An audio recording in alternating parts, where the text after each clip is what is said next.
하나님 말씀 마태복음 6장입니다. 마태복음 6장 5절에서 8절까지 보도록 하겠습니다. 6장 5절에서 8절까지 한 목소리를 읽도록 하겠습니다. 시작. 또 너희는 기도할 때 외식하는 자와 같이 하지 말라. 그들은 사람에게 보이려고 회당과 큰 거리 어귀에 서서 기도하기를 좋아하느니라. 내가 진실로 너희에게 이르노니 그들은 자기 상을 이미 받았느니라. 너는 기도할 때 내 골방에 들어가 문을 닫고 은밀한 중에 계신 내 아버지께 기도하라. 은밀한 중에 보시는 내 아버지께서 갚으시리라. 또 기도할 때 이방인과 같이 중언부언하지 말라. 그들은 말을 많이 하여야 들으실 줄 생각하느니라. 그러므로 그들을 본받지 말라. 구하기 전에 너희에게 있어야 할 것을 하나님 너희 아버지께서 아시느니라. 아멘.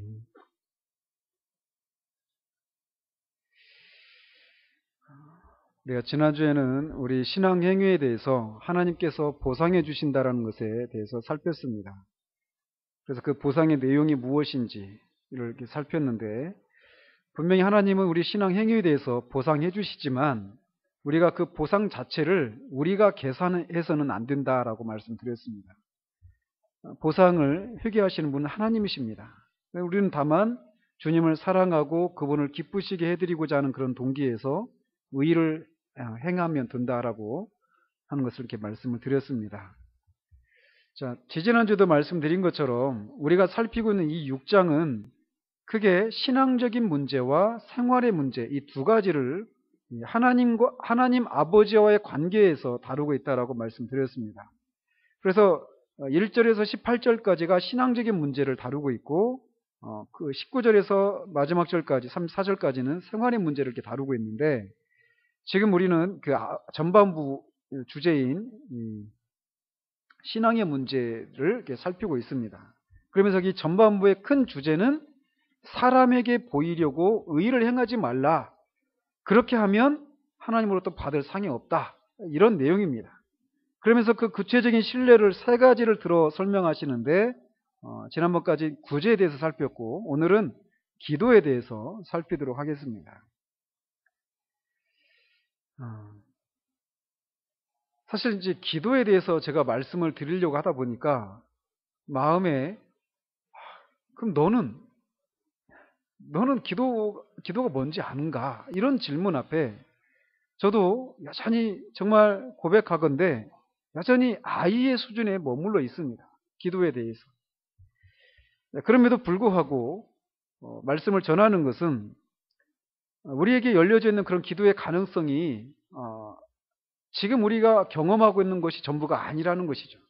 그래서 우리가 마땅히 가야 될 그 지점이 있습니다. 그 지점은 무한하신 하나님이 무한하신 것만큼이나 무한하다라고 할 수 있을 것입니다.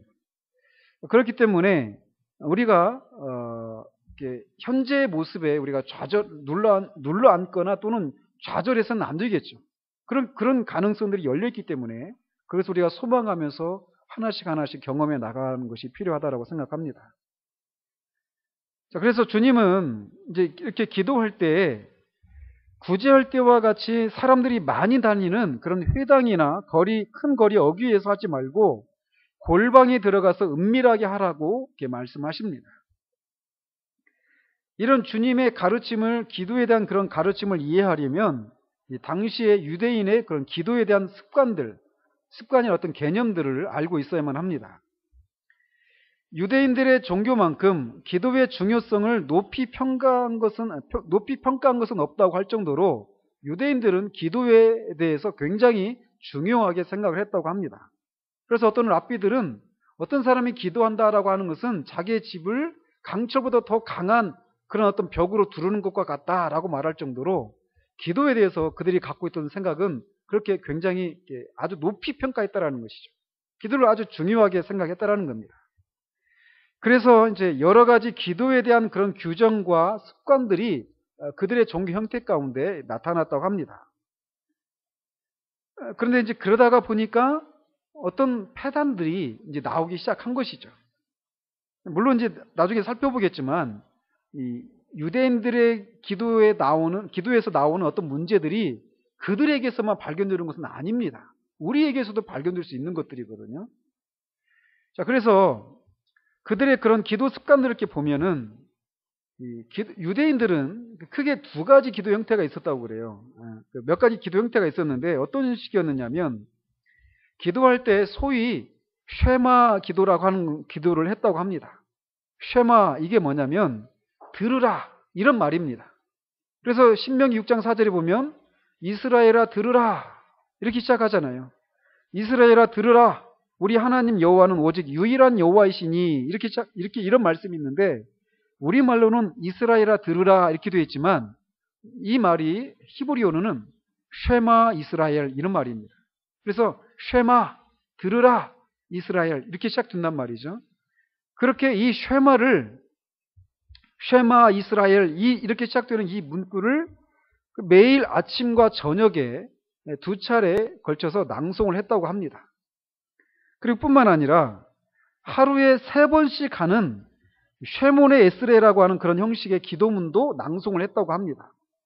그래서 마치 일종의 그런 이 기도문은 일종의 우리가 주기도문처럼 주님이 가르쳐 주신 그런 기도문처럼 정해진 기도문이에요. 그래서 종류가 18가지가 있다고 합니다. 그래서 그 18가지 기도문을 하루에 3차례씩 그렇게 기도를 했다고 합니다. 또 이 쉐몬의 에스레라고 하는 이런 형식의 기도문 말고도 또 다른 기도문이 있었는데 오늘날 그 카톨릭에서도 보면 그런 기도문이 있습니다. 여러분들 혹시 보셨습니까? 카톨릭에도 보면은 어떤 상황에 따라서 뭐 무슨 기도 이런 게 있습니다. 그런 것처럼 이 유대인들도 모든 상황에 따른 기도문을 작성해 놨다고 합니다. 그래서 예를 들면 식사 전에 하는 기도, 또 식사 후에 하는 기도, 바다나 강이나 어떤 호수를 바라봤을 때 하는 기도, 뭐 이사를 했을 때 하는 기도, 비나 바람이나 태풍이 불었을 때 하는 기도, 이런 식으로 우리가 삶을 살아가면서 겪게 되는 그 모든 상황 있잖아요. 그 모든 상황에 따른 기도문들이 있었다고 합니다. 그래서 그런 것들을 정해놓은 기도문이 있는데 그때 상황에 맞게 그런 기도문들을 암송을 했다고 합니다. 그래서 이렇게 정해진 기도문을 이 상황에 맞게 이제 하는데 하루 정해진 시간과 정해진 장소에서 하는 습관이 있었다고 합니다. 그래서 하루에 3차례씩. 그래서 아침 9시, 정오, 오후 3시. 그렇게 3차례에 걸쳐서 기도하고 또 기도를 하되 회당이나 성전에서 기도를 하려고 했다고 합니다. 그래서 사도행전에 보면 그런 장면이 나오잖아요. 요한과 베드로가 이 오후 3시에 기도하러 가다가 안진뱅이를 성전 미문에서 만나잖아요. 그죠? 그런 장면이랄지 아니면은 사도행 똑같이 베드로 사도가 정오에 기도하려고 옥상에 올라갔다가 어떤 환상을 보면서 이 고넬료의 집에 갈 것을 이렇게 어떤 환상을 보잖아요. 그죠? 그런 것처럼 그렇게 정해진 시간, 하루에 3차례, 또 회당과 이 성전에서 기도를 하려고 하는 습관이 있었다고 합니다. 근데 이제 문제는 이렇게 하루 3차례 기도하는데 이 사람들이 항상 성전이나 회당 가까이서 살고 있는 건 아니잖아요. 될 수 있으면 성전과 회당에서 기도하려고 하겠지만 그렇지 못할 경우에는 자신들이 있는 자리에서 정해진 시간이 되면 그렇게 기도한다라는 것이죠. 마치 요즘에 그 이슬람, 그죠? 그들이 시간만 되면 하루 5차례인가요? 그 시간만 되면 메카를 향해서 엎드리잖아요. 막 그 길거리에서도 막 그러고 그러잖아요. 그죠? 그런 것처럼 그렇게 하다 보니까 그 사람들이 있는 큰 거리나 그런 데서도 기도를 해야 되는 그런 상황들이 발생을 했다라는 것이죠. 자, 그런 것이 있었고 또 그들의 그런 기도의 특징은 오래 하는 기도가 좋은 것이다라고 하는 그런 생각을 가지고 있었답니다. 유대인들의 그런 기도 습관이. 그리고 또 아울러서 이 한 문장이나 짧은 문장을 계속해서 반복하다가 스스로 최면 상태에 빠지기도 했다고 합니다. 기도 가운데서. 그래서 주님이 지금 여기서 외식하는 자들처럼 회당이나 큰 거리 어귀에서 하지 말고 또 말을 많이 해야, 그러니까 중언부언하지 말라라고 말하잖아요. 그러니까 영어로 베블링이라고 하거든요. 그러니까 아이들이 옹알이 하는 것처럼 그냥 의미 없는 소리를 계속 이렇게 반복해서 말하는 그런 의미입니다. 그러니까 그들의 그런 기도의 습관 중에 그런 모습들이 있었기 때문에 주님이 지금 그런 말씀을 하시는 것입니다. 자, 이런 배경 가운데 이제 우리가 주님의 그런 가르침들을 이제 보면 기도하는 것 자체는 문제가 없습니다. 그런데 말씀드린 것처럼 이런저런 형식들이 개입하기 시작하니까 기도하는 사람들이 이제 거기에서 어떤 문제들이 이제 생기기 시작한 것이죠. 그래서 이제 그런 문제, 기도하는 자리에서도 어떤 문제가 생길 수 있다라는 거예요. 문제가 주님은 외식하는 것이다라고 말씀하고 계셔요. 외식하는 문제가 있다라고.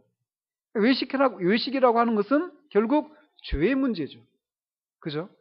그래서 이렇게 우리가 한 가지 볼 수 있는 건 뭐냐면 기도하는 자리에서조차도 죄가 개입할 수 있다라고 하는 것을 우리가 생각할 필요가 있다라는 것입니다. 이처럼 죄라고 하는 것은 하나님의 면전에까지도 기도하는 그 자리에서까지도 죄라고 하는 것이 개입하려고 하고 그렇게 역사하고 있다라는 것을 우리가 볼 필요가 있다라는 거예요. 그런데 우리는 이런 종류의 죄에 대해서는 우리가 잘 생각을 못하는 경우들이 있습니다. 그래서 우리가 죄 하면 어떤 성적인 타락이나 어떤 거짓말하는 거나 어떤 폭력을 행사하는 거나 거친 말을 하는 거나 이런 어떤 겉으로 드러난 우리가 봐도 정말 아닌데 싶은 아주 그런 죄들, 드러난 두드러진 그런 죄들에 대해서는 우리가 그래도 어느 정도 이렇게 염두에 두면서 생각하지만 이런 죄, 기도하는 자리에서까지도 하나님을 기만하려고 하는 이런 문제에 있어서는 우리가 둔감하기 쉽다라는 것이죠.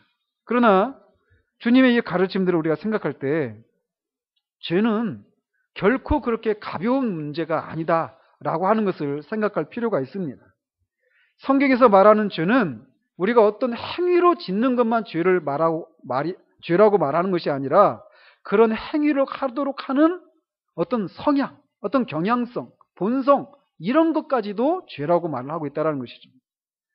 그러므로 우리는 이런 주님의 교훈을 이 바리새인들과 같은 사람들에게만 해당된다고 생각해서는 안 됩니다. 거듭나지 않은 사람들만 이런 기도의 문제에 있어서 죄를 짓는 것이 아니라 거듭난 사람들에게서도 이런 외식의 문제는 항상 따라다니는 문제다라고 하는 것을 우리가 염두에 둘 필요가 있습니다. 자, 그래서 이렇게 잘못된 기도의 특징들이 있는데 하나는 뭐냐면 기도하는 자신에게 집중하고 있다는 겁니다. 잘못된 기도의 특징은. 그래서 기도를 받으시는 분에게 집중하기보다도 기도하는 자신에게 주의를 집중하는 이런 것이 잘못된 기도의 첫 번째 특징이다라고 주님이 말씀하고 있습니다. 말씀드린 것처럼 그들은 사람들에게 눈에 띄기 가장 좋은 곳인 회당과 큰 거리 어귀에서 기도를 하려고 하는 그런 모습을 보이는데 왜 그렇게 하느냐? 결국은 자기가 어떤 회당이나 성전에 도착하기 전에라도 이렇게 기도를 주체할 수 없는 정말 하나님께 기도하고 싶은 그런 마음으로 충만한 기도의 사람이다.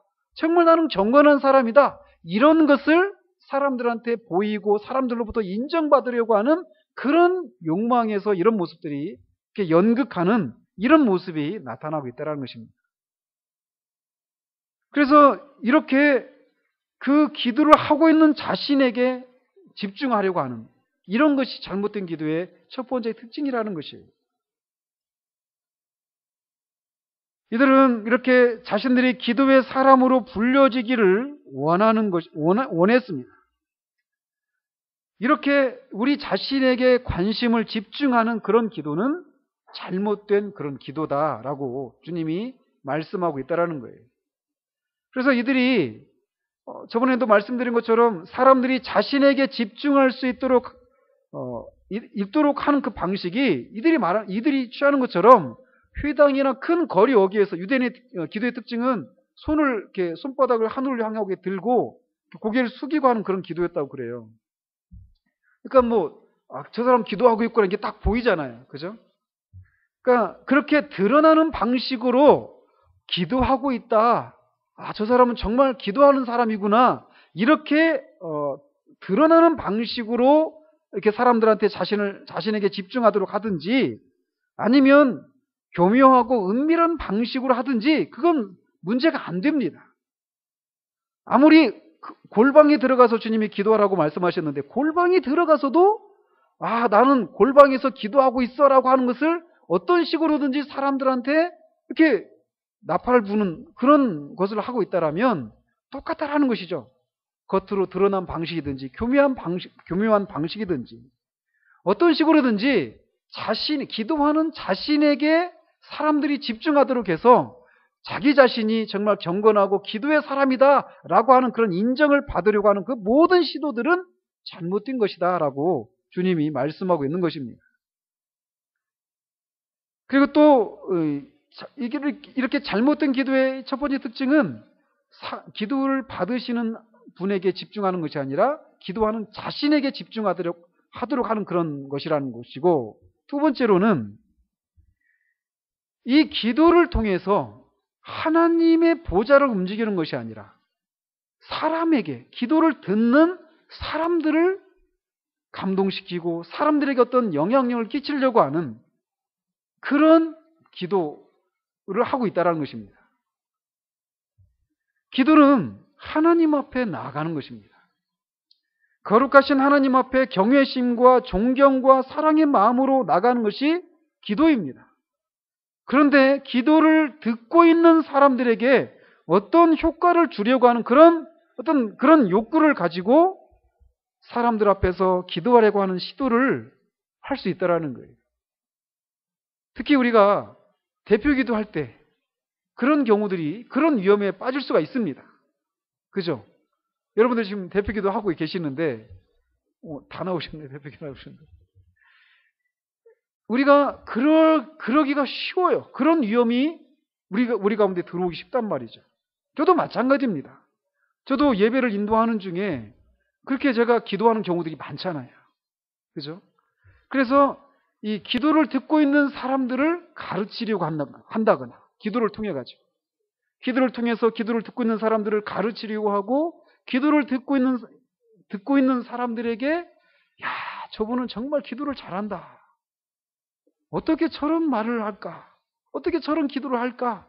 이런 어떤 생각을 불러일으키려고 하는 그런 의도를 가지고 기도를 할 수 있다는 거예요. 그러니까 이 외식의 문제는 우리가 그냥 막 바리새인 여러분들 제가 말씀드리면서 누구 그래 어떤 교회 누구 이렇게 생각하실지 몰라요. 근데 이게 그들에게만 해당되는 문제가 아니라는 것입니다. 우리들에게도 얼마든지 그런 위험한 요소들이 개입할 수 있다는 거예요. 그래서 제가 어떤 아주 유명한, 아무튼 규모가 굉장히 수천 명이 모이는 교회에 이제 한번 들어가 봤어요. 그 사이트에. 거기는 예배 전 실황을 다 이렇게 녹화를 해놓더라고요. 근데 그분이 아주 책을 많이 읽으시고 아주 설교도 문학적이에요. 근데 기도하시는 분도 대표 기도하시는 분인데 제가 볼 때는 완전히 시예요, 시. 한 번 듣고 그거를 똑같이 말을 할 수 없는 굉장히 아름다운 그런 단어들, 저 평상시 쓰지도 않는 그런 단어들.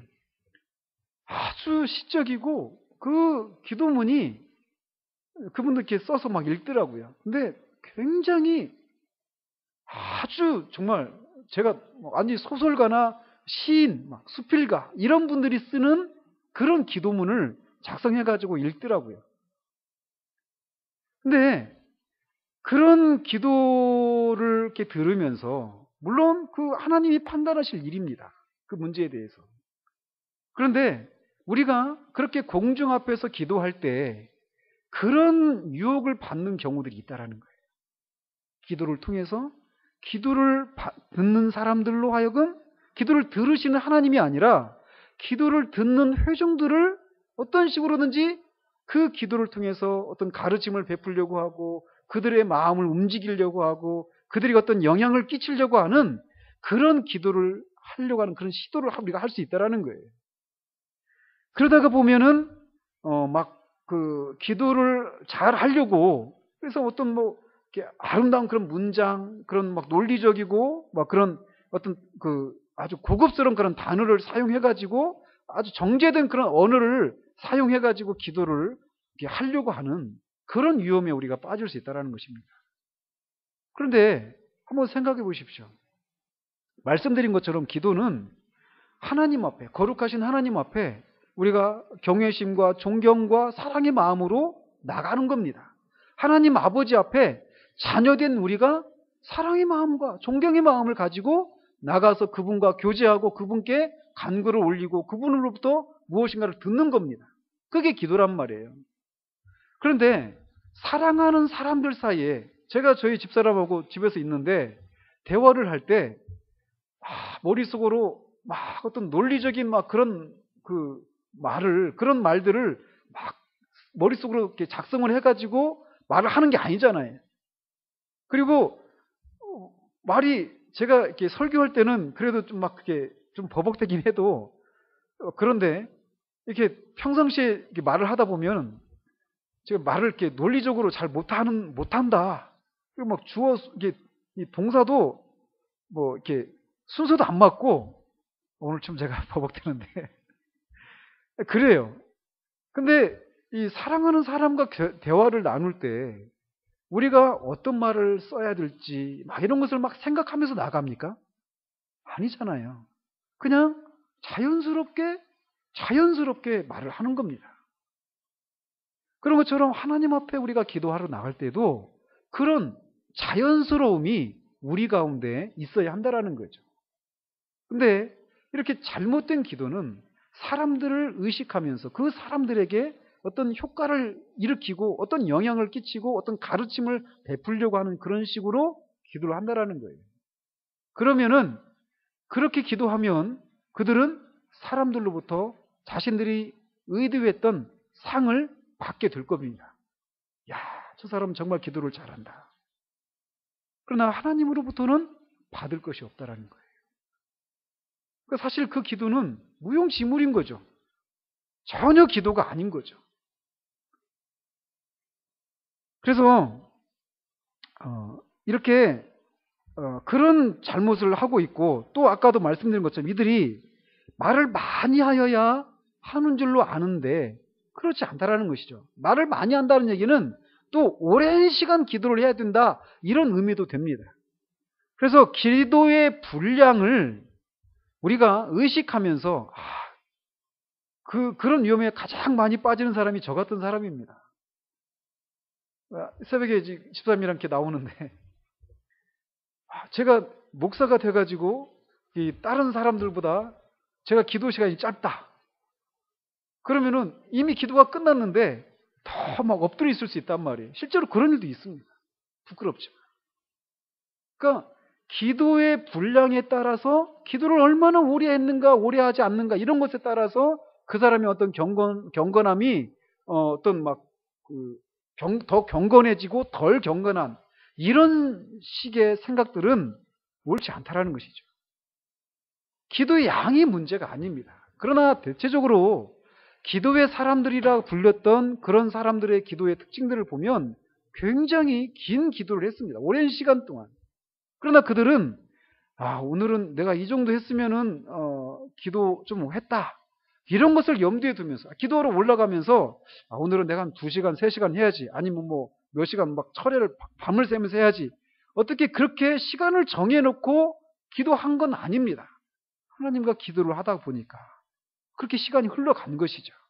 그런데 이것이 우리에게 자칫 오래 기도해야 된다. 오래 기도를 해야 하나님으로부터 어떤 응답을 받는다. 이런 생각을 우리가 가진다라면 그건 그건 잘못된 것이라는 겁니다. 그래서 기도하는 시간을 의도적으로 더 늘리려고, 일부러 늘리려고 하는 그런 기도를 하고 있는데, 그렇게 하기 쉬운데, 그건 옳지 않다라는 겁니다. 또 이런 경우들도 있습니다. 유대인들이 기도할 때 시간을 정해놓고 했다고 그랬잖아요.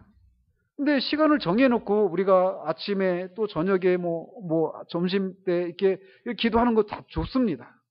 할 수만 있으면 우리가 수시로 정해진 시간을 정해놓고 기도하는 건 좋습니다. 그런데 문제는 그런 것 자체가, 어떤 정해놓은 그런 것 자체가 우리에게 어떤 기계적인 그런 것으로 우리에게 다가온다면 그건 문제라는 거죠.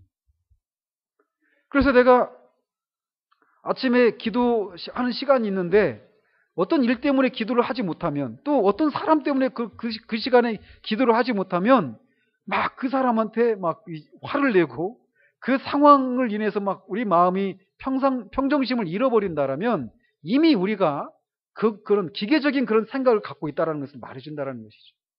그래서 이런 것은 다 어쨌건 옳지 않다라는 겁니다.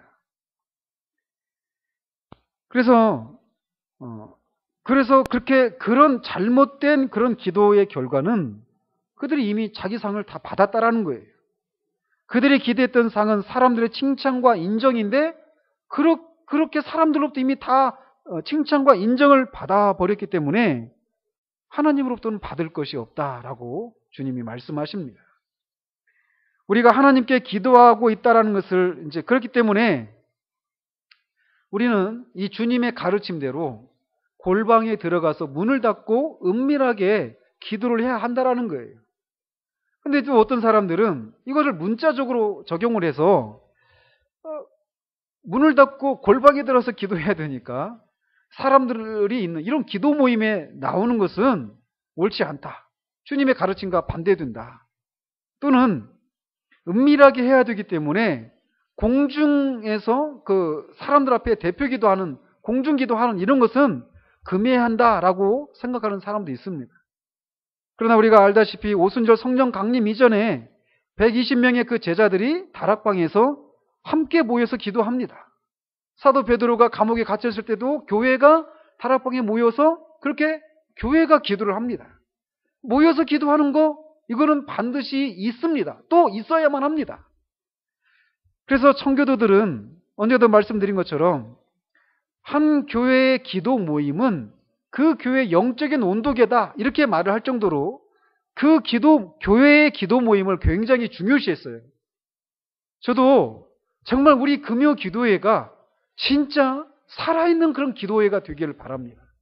정말 이곳에 와서 하나님을 만나고, 기도 중에 하나님을 만나고, 정말 기도 가운데 하나님이 우리에게 말씀해 주시고, 우리가 기도하러 올라오면서 가지고 왔던 그 짐들을 기도 가운데 하나님 앞에 다 맡기고 돌아가면서 그 문제에 대해서, 그 어떤 상황에 대해서 하나님으로부터 어떤 응답을 받고 돌아가는, 정말 그런 놀라운 응답이 있는 그런 기도회가 되기를 바랍니다. 정말 그래서 오늘 또 막 이렇게 상상하는 거는 우리 교인들이 다 나오는 거예요. 막 금요기도에 주일날 나오는 사람들이 다 나오는 거죠. 그래서 진짜 다 지금 하나님을 바라보면서 기도하는 겁니다. 그리고 그 기도를 통해서 어떤 정말 하나님으로부터 그런 기도 응답을 정말 받는 그런 살아있는 그런 기도회가 되기를 소망하는 마음이 있습니다.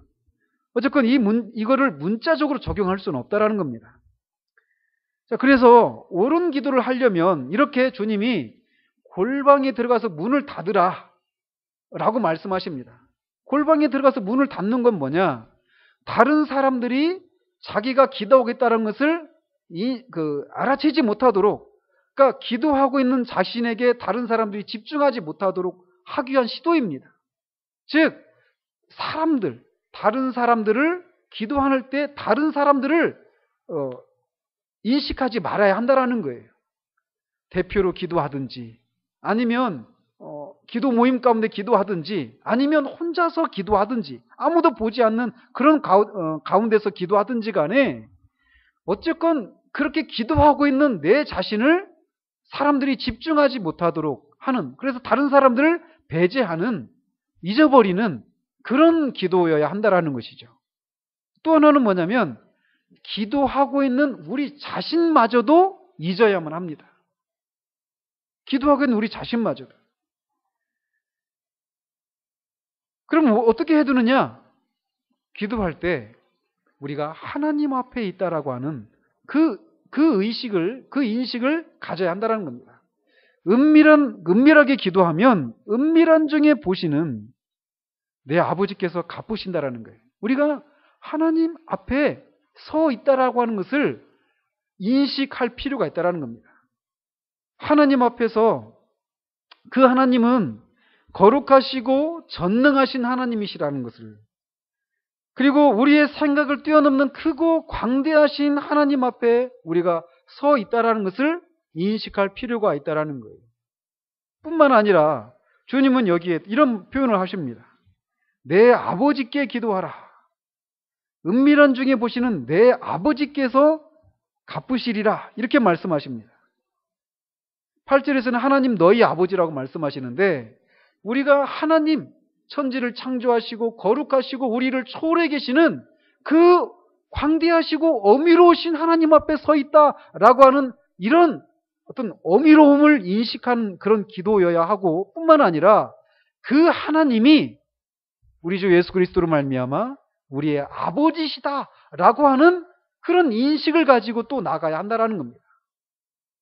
하나님을 향한 어떤 어미로우심, 경외심, 이뿐만 아니라 그리스도로 말미암아 하나님이 우리의 아버지시다. 그래서 그 자녀가 아버지에게 나가는 것처럼, 우리 아이들이 아빠한테 나오는데 아무런 어려움을 느끼지 않는 것처럼 그런 친밀한 그런 사랑의 마음으로 하나님 앞에 내가 나가고 있다는 것을 인식해야 한다는 거예요.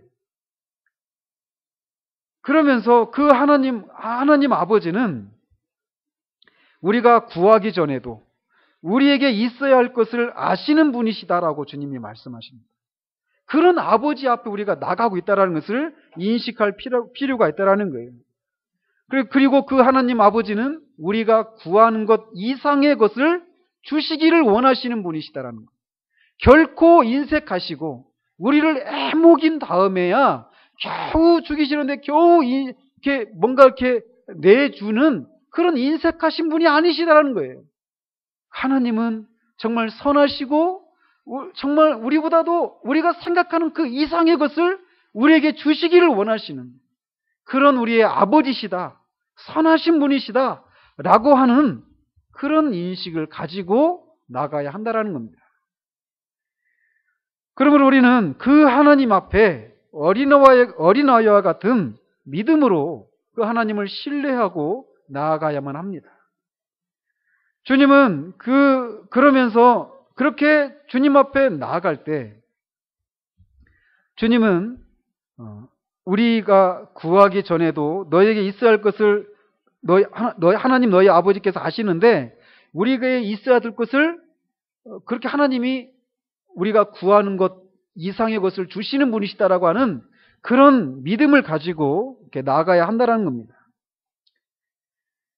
그래서 주님은 이 기도에 대해서 여기서만 말씀하시는 것이 아니라 다른 곳에서는 끈질긴 기도에 대해서도 말씀하십니다. 그리고 기도하면서 낙심하지 말 것에 대해서도 말씀하십니다.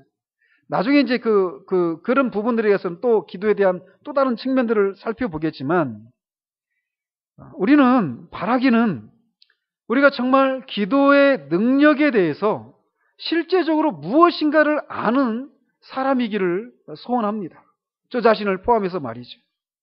하나님은 전능하신 분이십니다.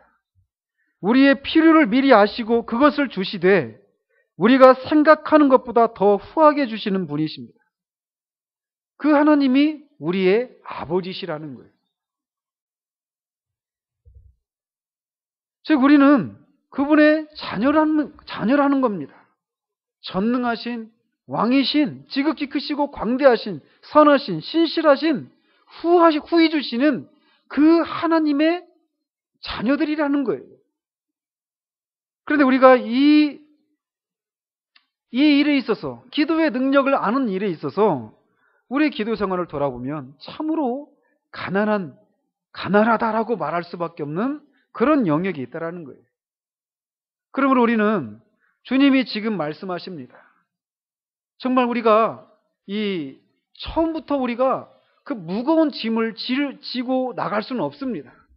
천리길도 한 걸음부터입니다. 하나하나 우리에게 지금 우리에게 주어진 그 문제들, 그 십자가, 그 고난은 우리 보기에는 어떻게 이것을 감당할 수 있습니까? 라고 생각할 수 있을지 모르지만 하나님 우리의 체질을 아십니다. 그리고 우리가 감당할 수 없는 시험은 우리가 허락하시지 않으시는 분이셔요.